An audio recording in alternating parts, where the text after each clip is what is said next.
Des infiltrations d'eau dans la cuisine, les toilettes, la salle de bain, la moisissure a envahi le petit appartement de Valérie. Depuis plus de 3 ans, elle doit faire face à des infiltrations. Elle ne sait plus à quel sein se vouer. Elle a bien signalé le problème d'humidité et des défauts d'étanchéité. La CINEA reste sourde à son cri d'alarme.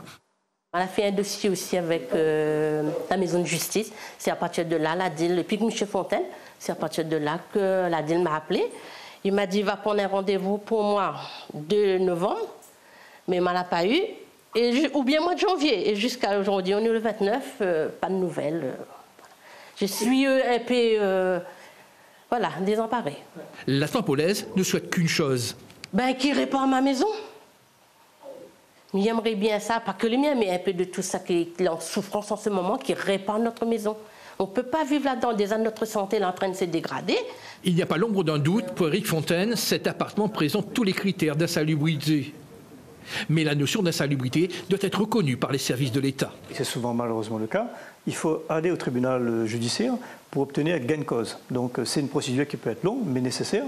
Parce que moi, je me trouve quand même déplorable, inadmissible de voir qu'un bailleur social ou un bailleur privé, qu'importe, touche aujourd'hui des loyers dans des appartements de ce type. Je me disais que sur Araucarias, la CNL a quand même relevé 12 à 13% des logements qui sont indécents ou insalubres. Infiltration d'eau dans les appartements et déchets au pied des immeubles. Les locataires n'en peuvent plus.